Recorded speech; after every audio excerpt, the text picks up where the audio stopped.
Stalin for his effort, but most of his time was in the prison. And then he became a priest and then became a bishop. And now he's revered as Saint Lucas.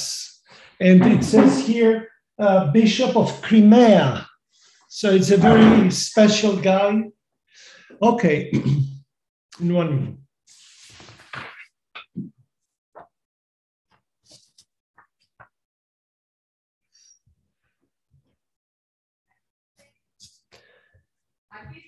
Καλησπέρα σε όλους σας.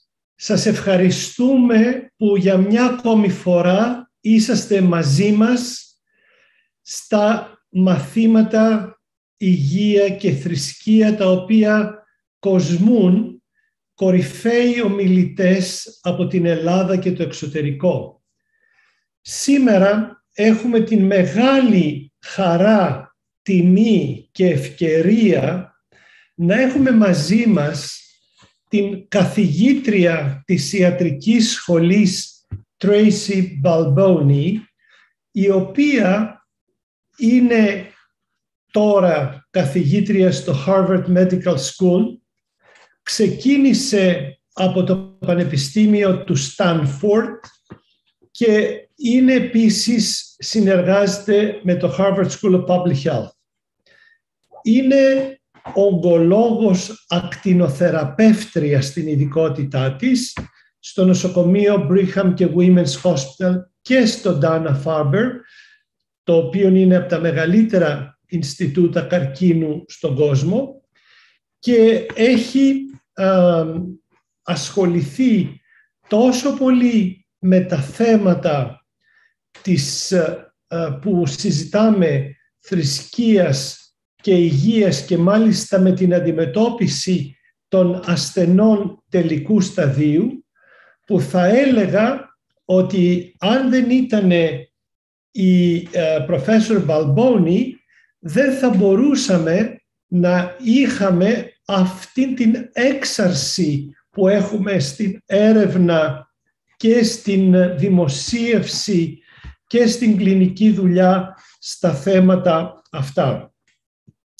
Professor Balboni, it's a great honor for us to have this opportunity to listen to you. And I said in Greek that when we talk about health and religion, and more particular with palliative care, health and religion, everybody's mind goes to Professor Tracy Balboni, and your contribution with your books, with your presentations, with organizing all these courses. And we are so grateful for you today's willingness to talk to us on the role of spirituality in the experience of illness. So we would love to hear your main talk, and then you allow us at the end to get some questions and add to your precious time some more Greek time. Thank you again so much. The floor is yours. Wonderful. Thank you, Dr. Linos, for your warm hospitality. Greetings from Boston. I wish I could be in person with you all. Maybe one day that will be feasible. But it's really an honor to have this opportunity to be a part of your course. I've been looking at the various speakers that you've had so far and the topics that you've been exploring. It looks like a wonderful course, and it's so encouraging to see that there is a whole group of you that are really considering these issues so deeply.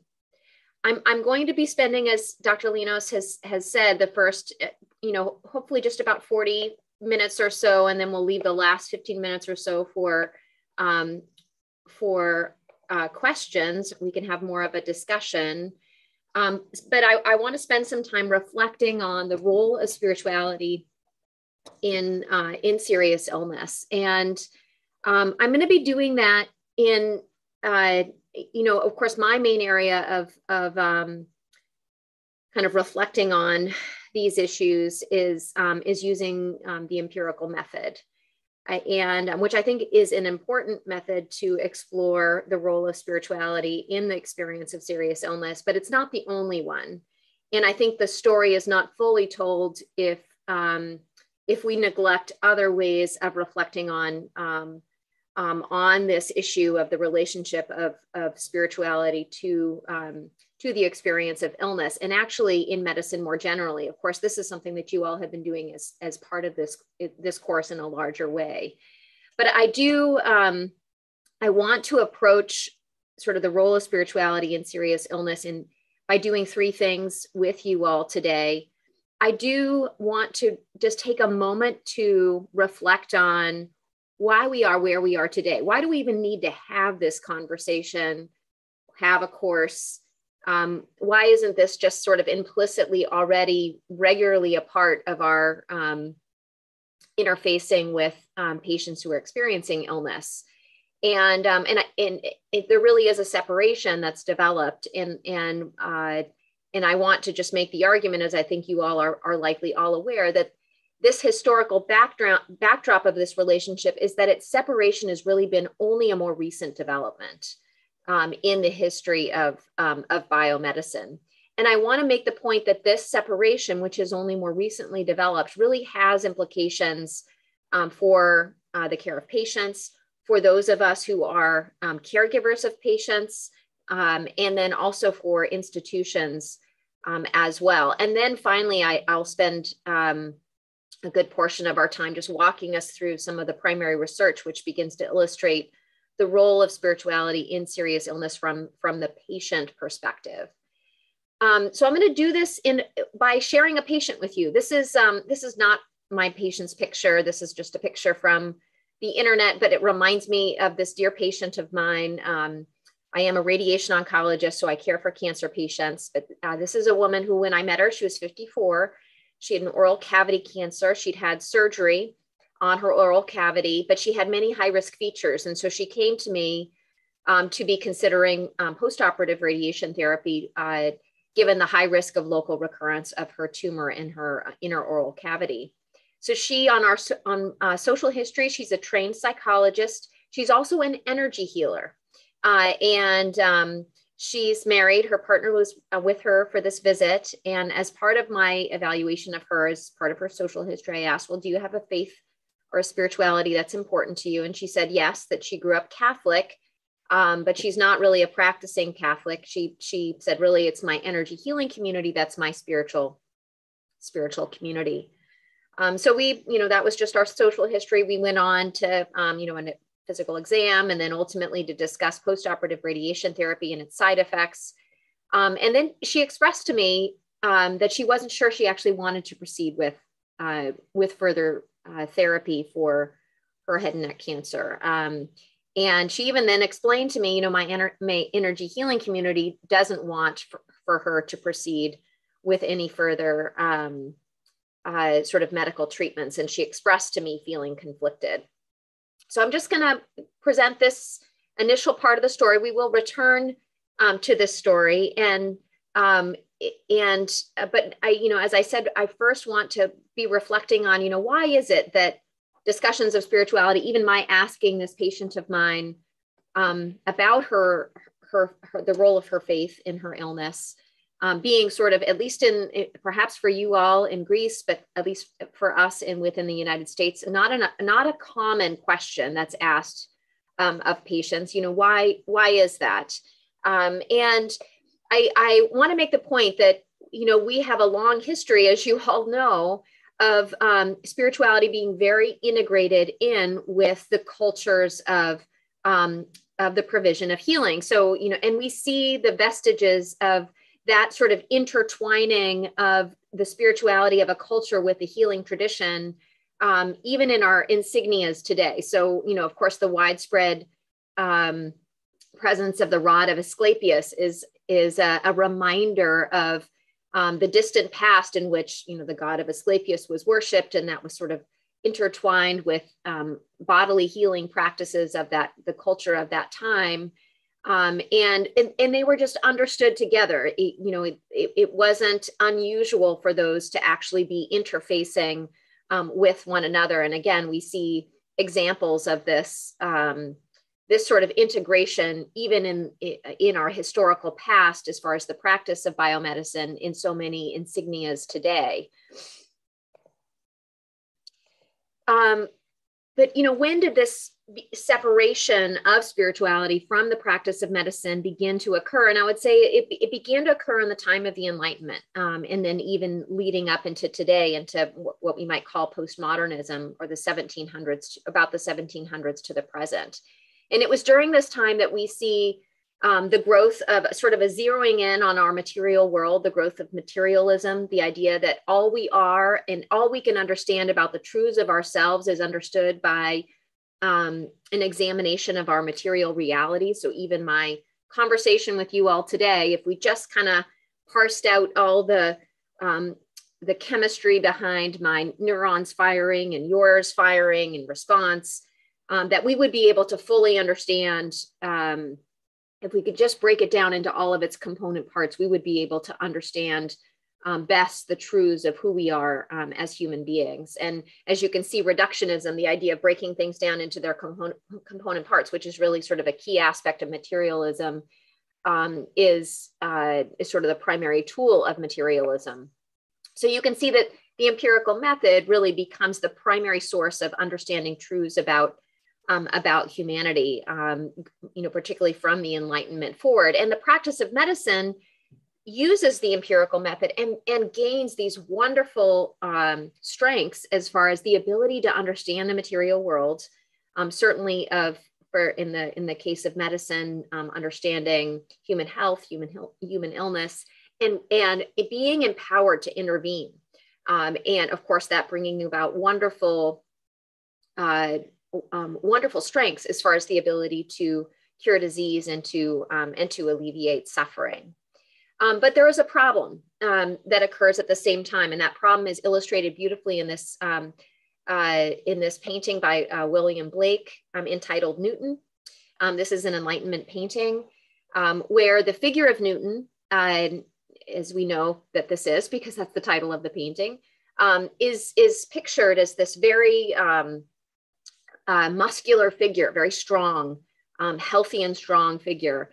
And what is the figure of Newton doing? The figure of Newton is peering into these geometric forms. And of course, all the light is between Newton's eyes and the appearance of these geometric forms on the scroll below him.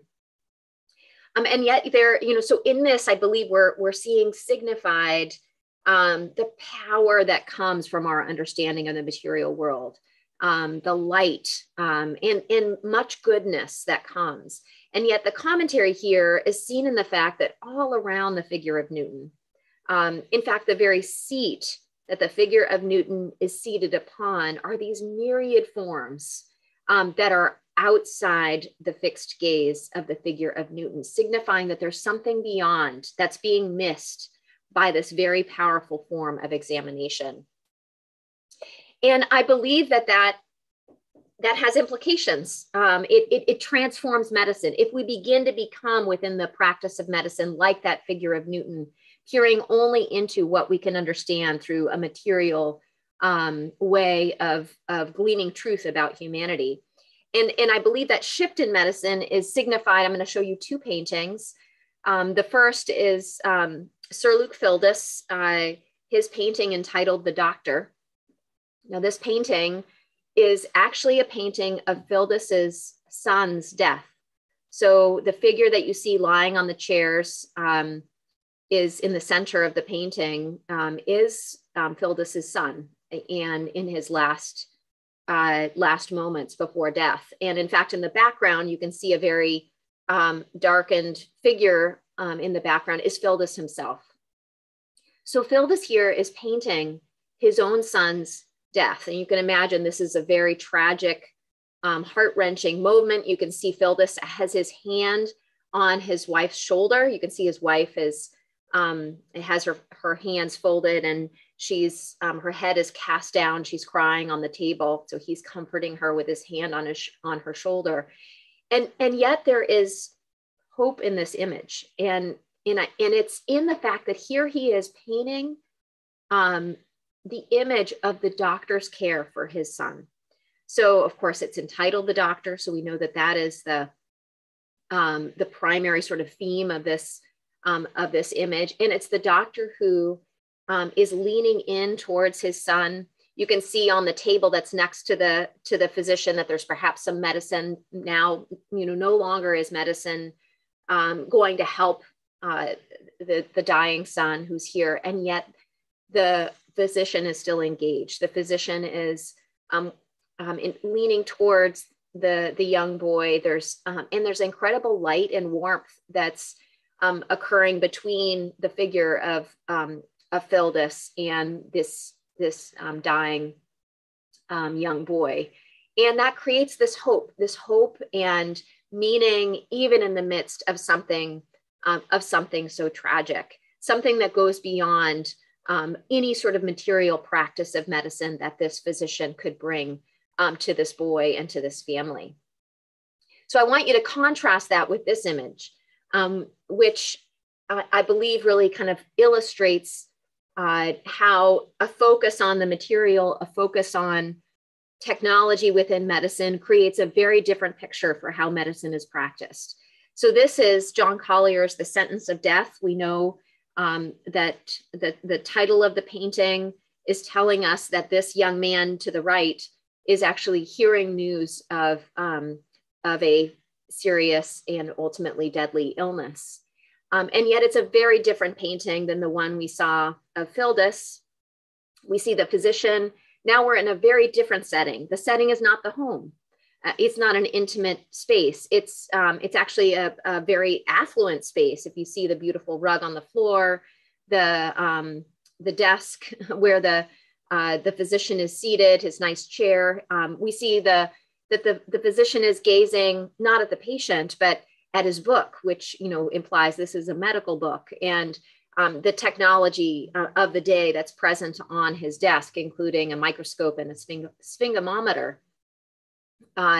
So all of the focus of the physician is on these things. And yet the patient, this young man who's received the sentence of death, is in this image very isolated from the physician. There is no connection between the two. He's actually looking at us. And we feel his, that he is alone with this news, that the physician is not bringing that comfort, that connection that we saw in the previous image. So I'm making this point that this zeroing in, that the separation of spirituality from the practice of medicine actually really does have implications for patients, for us as caregivers of patients, and even for medical institutions. And I'm going to make that point by just coming back to my patient. After she had told me that she was kind of conflicted as to what she should do next, whether she should do postoperative radiation, despite her very high risk features that her tumor would return in the oral cavity. I said to her, I certainly respected her beliefs, and, we kind of talked about that as well as the goals of radiation and in light of her overall health. And I just asked her, how can I best support her in this decision? And we ultimately talked about her wanting to discuss this decision with both her spouse as well as with her energy healing community leader, which she did. And ultimately she decided to do radiation therapy, and she did fine with treatment. Her tumor didn't recur in the head and neck area, but unfortunately about 3 years later, she developed pulmonary metastases, lung metastases. And those lung metastases, as they progressed, created a lot of pleural irritation and pain and other respiratory symptoms. And she ended up having, particularly in the last year of her life, multiple admissions. And one of her admissions, I came to see her, and this is what she said to me. She said, every time I walk into this place, this hospital, it feels like all my energy has been sapped out of me. I can almost hear this place telling me that all I am is a body full of tumors that are killing me. So my patient was telling me, and we had a whole discussion about this together, that when she came into the hospital, she's feeling, and you can literally kind of see the fixed gaze of the figure of Newton on her, that it's only seeing her body. It's only seeing the fact that she is a broken body, full of tumors that are ultimately going to kill her. She felt like the rest of her wasn't being seen, and that was injuring of her as a person. That's what she was expressing to me. And I would argue that this is not just my patient who was so able to articulate this to me, I think in a way that most patients have trouble articulating.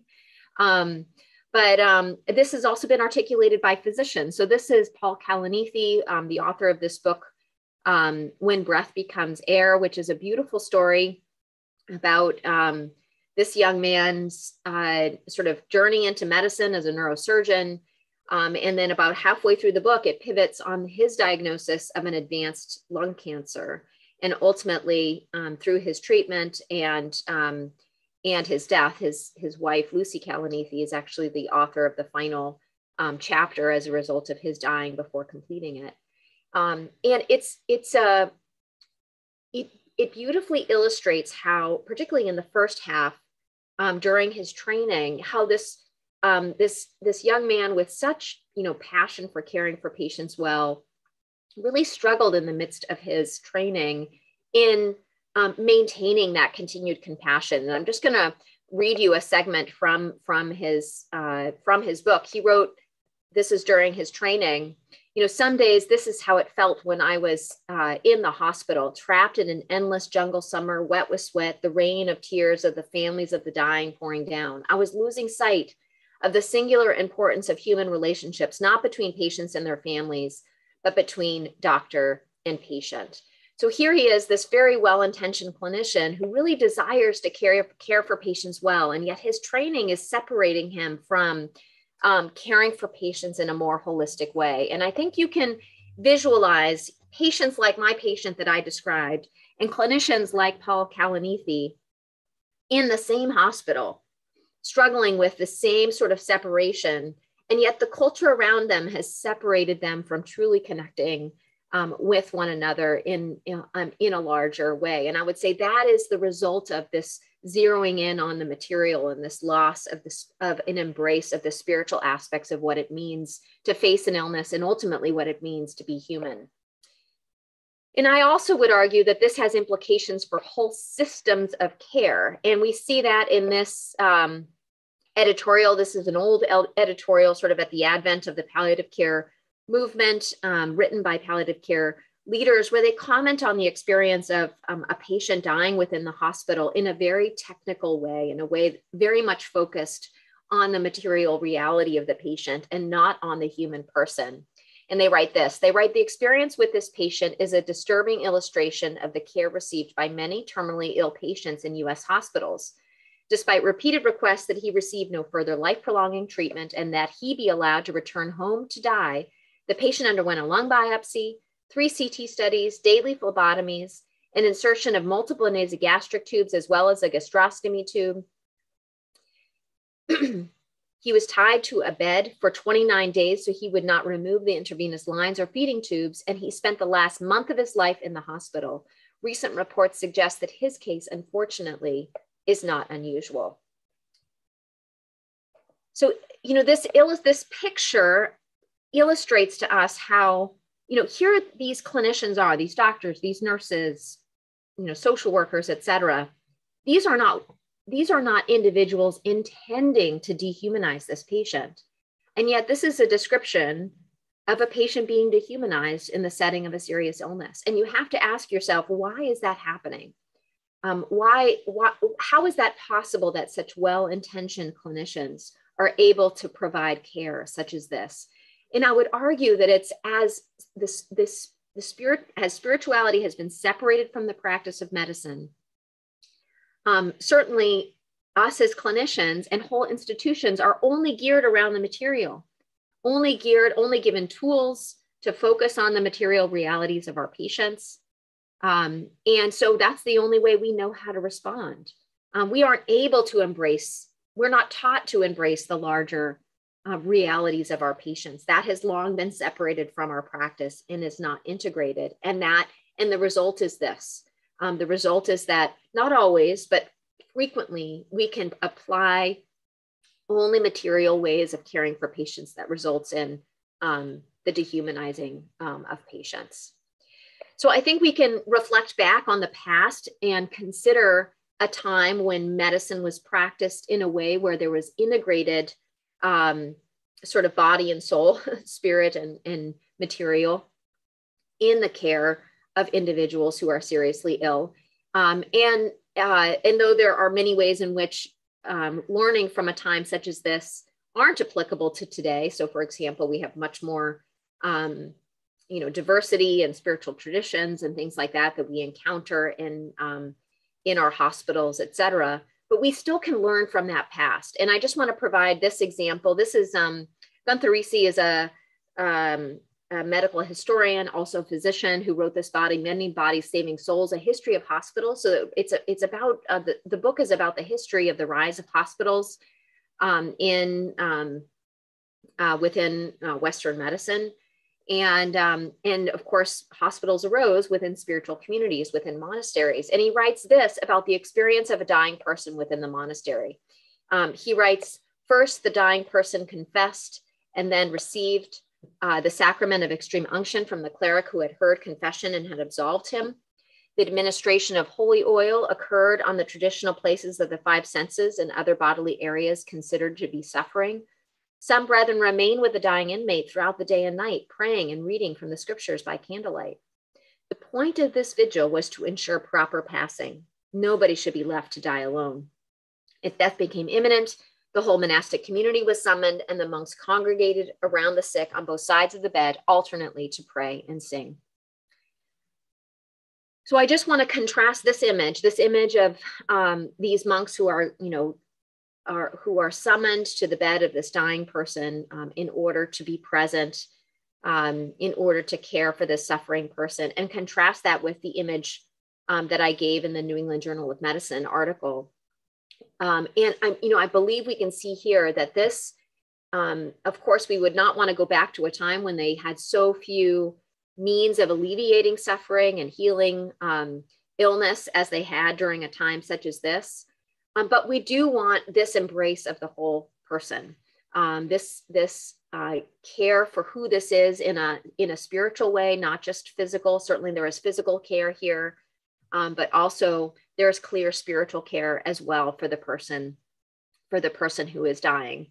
And that is where, we are today, where we need to learn, we can learn from our past, but then creatively think about ways in which we can begin to integrate a more holistic practice of medicine in which we retain all the wonderful technologies and understanding of our material selves that helps us to heal illness and alleviate suffering, but at the same time to truly embrace the entire patient as they face a serious illness.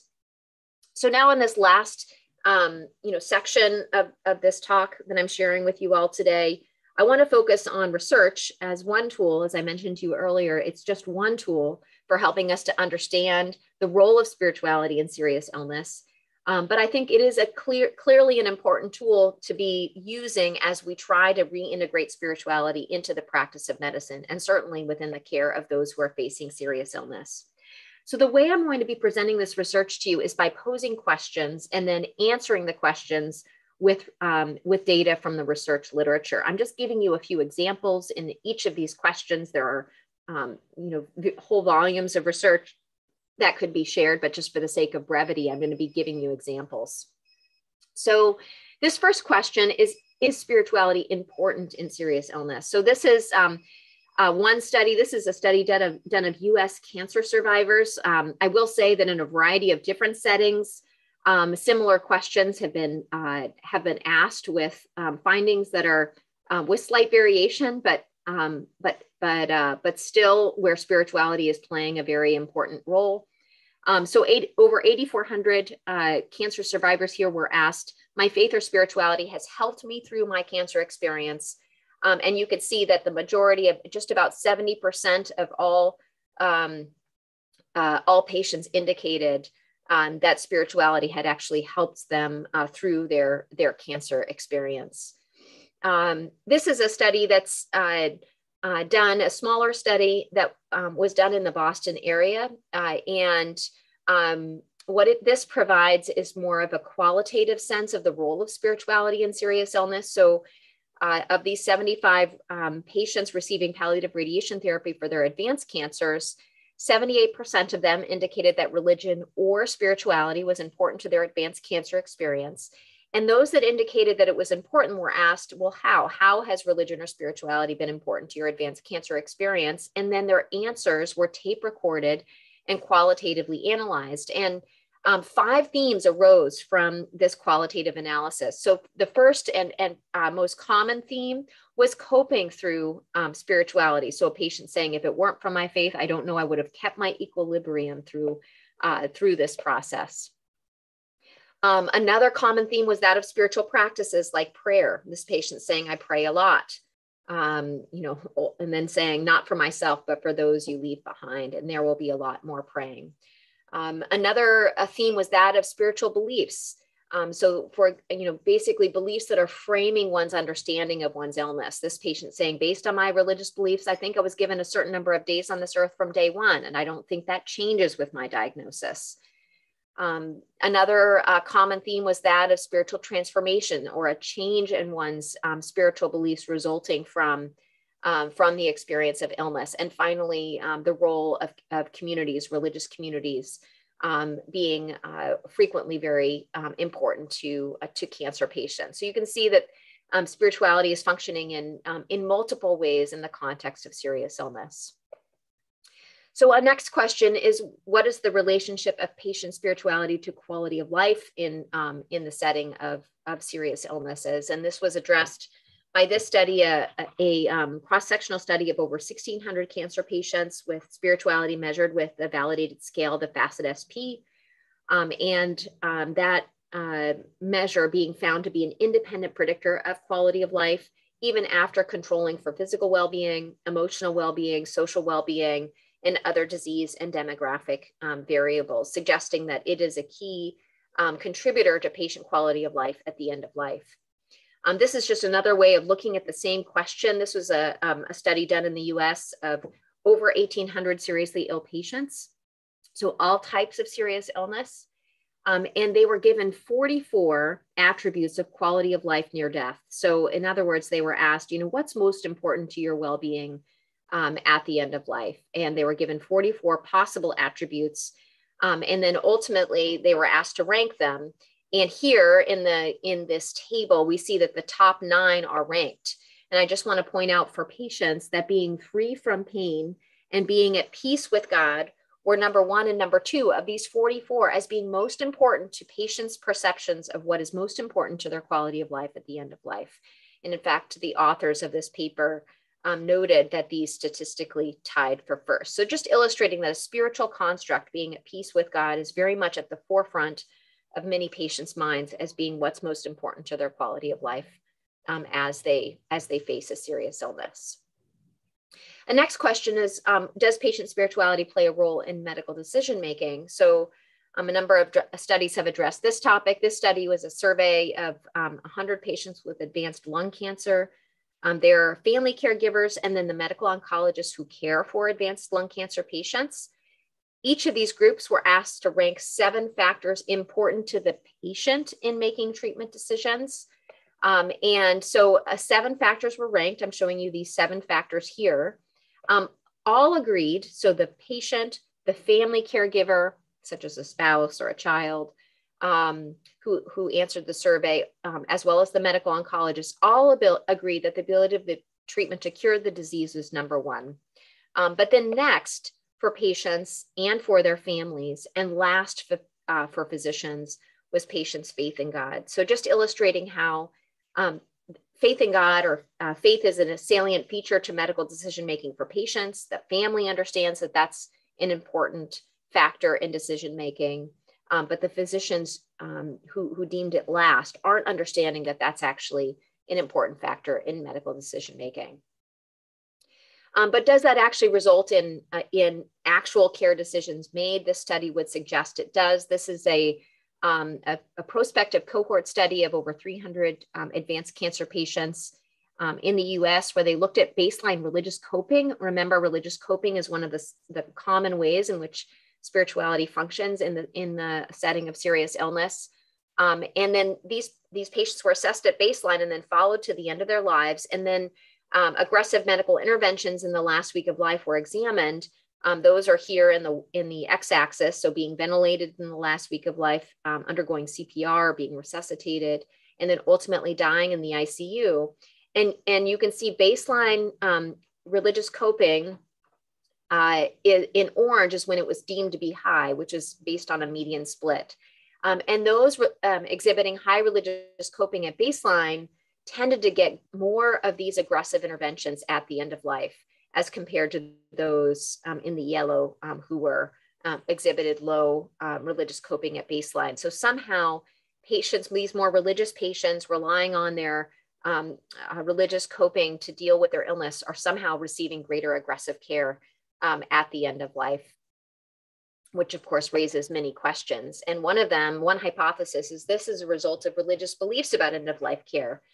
So this is a subsequent study, a prospective cohort study of advanced cancer patients, in which they were asked whether they endorsed these beliefs about end-of-life, religious beliefs about end-of-life care. So for example, my belief in God relieves me of needing to think about future medical decisions, especially near the end of life. And everything in blue is at least some endorsement. You can see this is the majority of patients.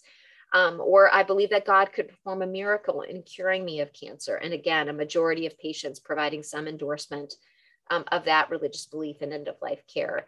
And in fact, in this sample, 87% endorsed at least one of these items, and 62% endorsed 3 or more items. So just suggesting that these religious beliefs are common in patients with serious illness.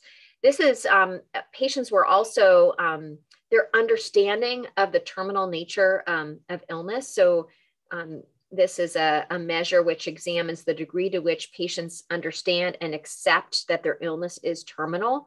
And these religious beliefs in end-of-life care and their relationship to the acceptance of terminal illness were examined. And in a multivariate analysis, in other words, where we're trying to distill out how much these religious beliefs contribute to illness understanding, the more religious beliefs in end-of-life care, the less acceptance of the terminal nature of illness was found in these adjusted analyses. So suggesting that these beliefs may in fact be the key factor that's operating in influencing how patients are making even their medical decisions, particularly if it's influencing how they understand whether or not their illness is terminal. So what about providing spiritual support to patients who are experiencing serious illness? How does that influence their quality of life, the types of medical decision making that they have in the setting of serious illness? So again, this is a prospective cohort study of psychosocial and spiritual factors and how they relate to end-of-life outcomes. At baseline, support of spiritual needs by the medical team was assessed. This was by doctors, nurses, and chaplains. Also support of spiritual needs by faith communities, and then also whether or not they were receiving chaplaincy visits. And outcomes assessed included quality of life at the end of life. It was assessed by a caregiver that was present with the patient in the last week of life, as well as medical care received in the last week of life. So this set of bar graphs is looking at the baseline presence of spiritual support. So this set of bar graphs all the way to the right is any form of spiritual care is shown in blue. So when it was present at baseline, it's in the blue, whereas when it's kind of this orangish yellow, patients are not reporting any form of spiritual care at baseline. And this y-axis is quality of life at the end of life. And these are adjusted analyses, adjusted even for baseline quality of life. So just to summarize what's found here over to the right, patients who reported any form of spiritual support at baseline tended to have better quality of life in the last week of life as compared to patients who were not receiving any form of spiritual care. So suggesting that spiritual support is actually helping patients to have better quality of life, even as they face the end of life. What about end-of-life medical decision-making and types of care? So high spiritual support from the medical team was infrequent. Only about 26% of patients reported that it was present, But when it was present, those patients transitioned to hospice more frequently. They had less aggressive interventions in the last week of life and were less likely to die in an ICU setting. And the impact of medical team spiritual support on end-of-life care was largely seen in those high religious coping patients. Remember, those high religious coping patients were the ones that were at greater risk of receiving greater aggressive care at the end of life. I showed you that in a prior slide. It's when those patients have a medical team that's attending to providing spiritual support, attending to their spiritual needs, that they were less likely to receive that aggressive care at the end of life. Interestingly, high spiritual support from religious communities, which was more common, was related to transitioning less frequently to hospice care. And as you might imagine, then going on to receive greater aggressive interventions in the last week of life and being more likely to die in an ICU setting. And those findings were stronger in our high religious coping patients. And again, perhaps this is that these religious communities are endorsing these religious beliefs about end-of-life care. So for example, hoping for a miracle, that sort of thing, that may be resulting in patients being less willing to transition to hospice care and more likely to receive greater aggressive interventions at the end of life. So we see sort of a, again, this is a very sort of cursory summary, but we begin to see a story that's unfolding through the research literature. We're seeing that spirituality is important within illness. It's influencing quality of life. It's influencing how patients are making their medical decisions. Religious beliefs about end-of-life care are common and appear to be influencing the acceptance of the terminal nature of illness. And spiritual care, including its source and content, appears to influence quality of life and medical decision-making and care on the part of patients. As you might imagine, this, because there's such a robust research literature in this regard, spiritual care is now incorporated as one of the key domains of quality palliative care. So this is the National Consensus Project domains of quality palliative care, and spiritual, religious, and existential aspects of care are actually one of the 5 domains of quality palliative care. I just want to close by returning to the patient story. I was asked, actually, when I saw her in the hospital, and we had this conversation, I was asked to evaluate her for palliative radiation therapy. But ultimately, we did not feel that that would actually be helpful to her.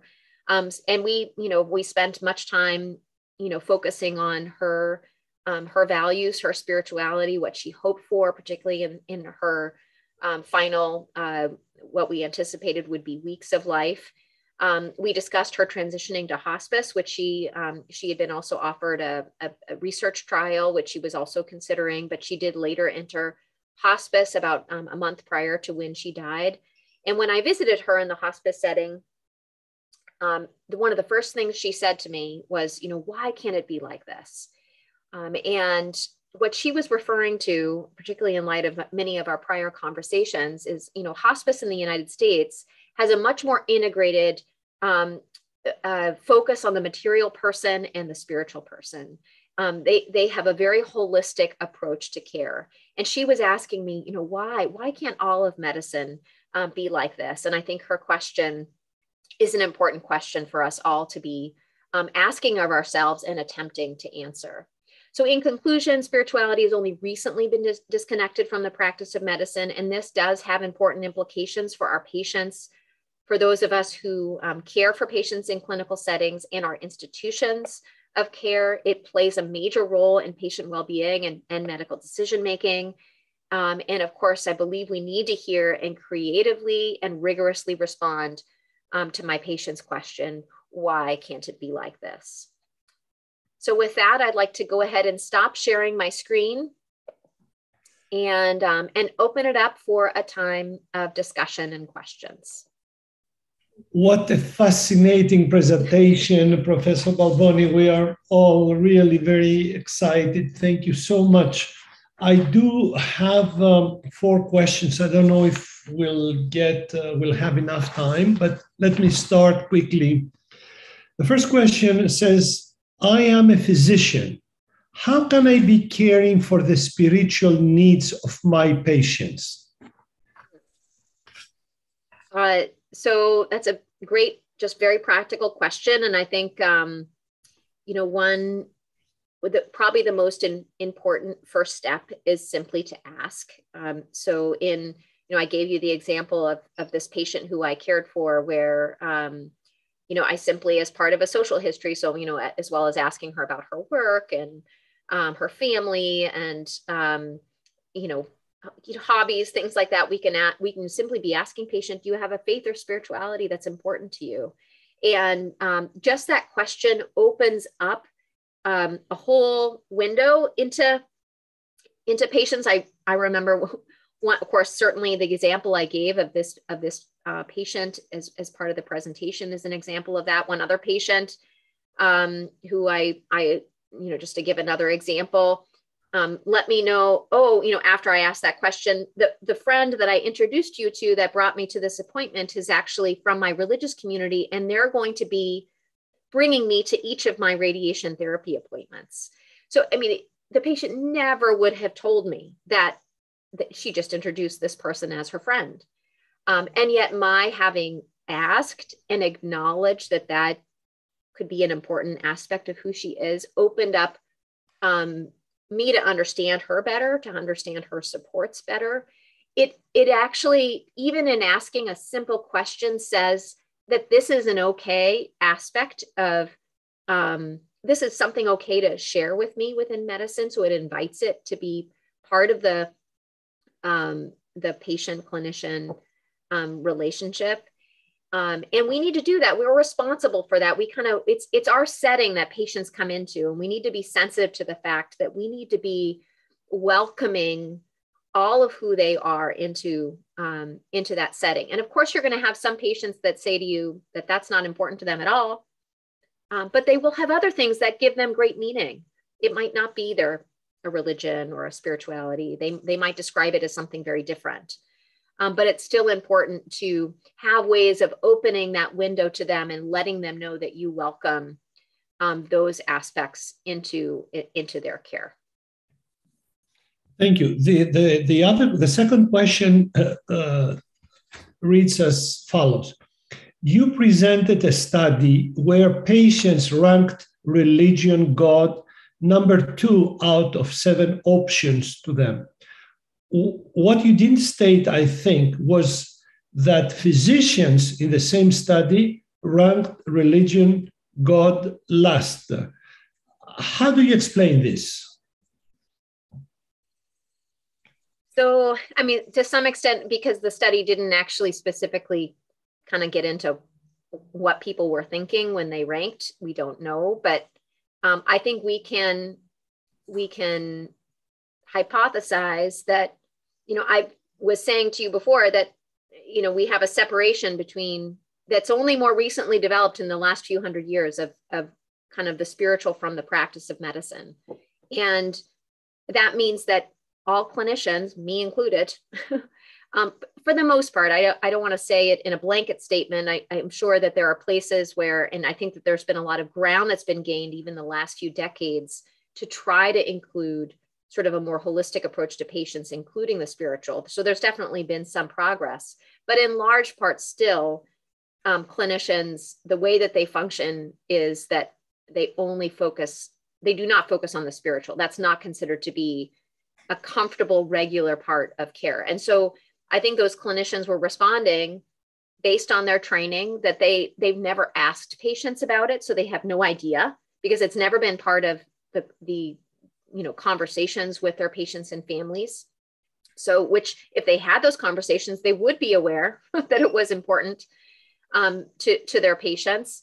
So it reflects that they must not be asking, and which reflects kind of their training, which in large part doesn't reveal to them that this is frequently a very key way in which patients and families think about their illness, think about even how they would make their medical decisions. Thank you. The other question asks, most clergy in your studies support medicine, surgery, chemotherapy, radiation therapy until death. Is there a hope for reversing such attitude, and how? So that's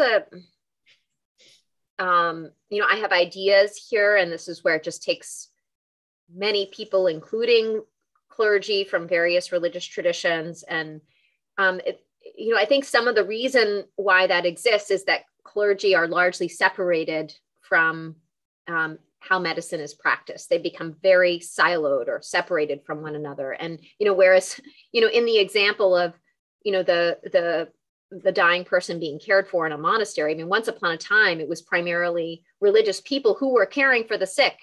And of course, still some of that exists today, but in large part, the practice of medicine has them as separated from one another. And so clergy aren't aware of the medical realities. And there isn't conversation to help religious leaders to really understand some of the nuances of care. Sometimes it is very appropriate to offer very aggressive care to patients, but sometimes it really is truly futile care. But clergy aren't going to understand that unless they're having conversations with people within medicine. And that's where having greater integration, greater education, so that we're just never talking to, right now it's pretty much in large part, we don't talk to one another and don't understand one another.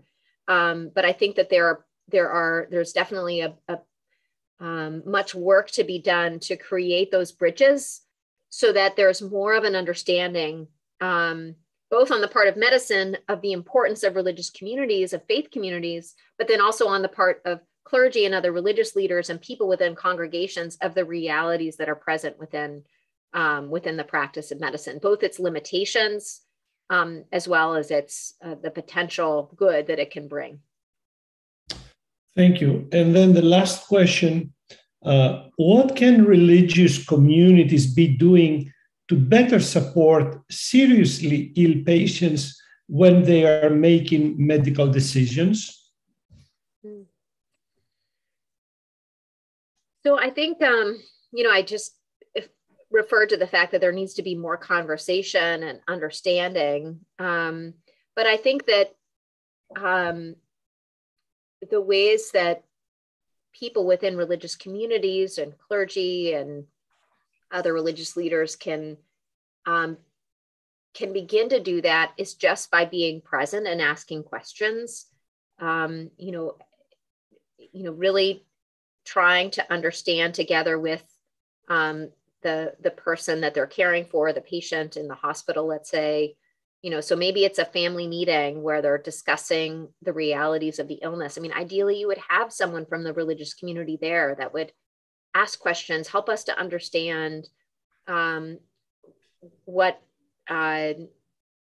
this potential care can provide for this person, and being present and listening. And so that's one piece, so that the religious community can better accompany patients and families in making their medical decisions by just trying to understand it better, where that's only where the patient and family really wants that.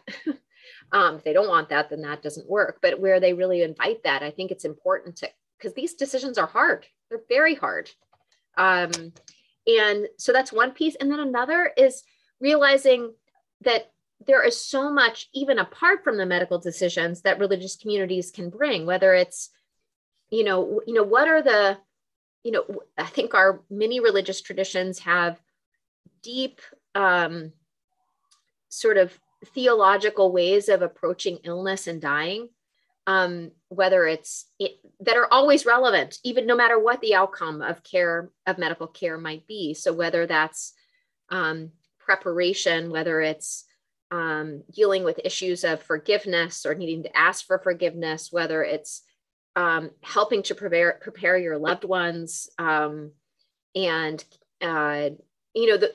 are ways in which those are hard things that really are helped by, I think, a community of people to help people to take those steps, and a religious community can really help someone to begin to see sort of spiritually rich ways of facing a serious illness, facing the end of life, that have much hope and aren't narrowly focused on, will a miracle happen? I mean, that's definitely a wonderful, and we would I think many religious traditions, certainly my own, would support that is feasible. But there are many other religious values and ideas and that can come in the setting of an illness that are important to elevate as well, that religious communities can bring.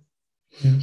Professor Balboni, once again, we want to express our gratitude for such a wonderful time we had together. We hope next time we see you in person in Greece. So again, thank you very much and have a nice day. And my pleasure, and thank you again for your wonderful hospitality. Even via Zoom. Yes. Thank you. Bye-bye. Bye-bye. Ευχαριστούμε όλους όσους παρακολουθήσαν και σήμερα. Καλό απόγευμα.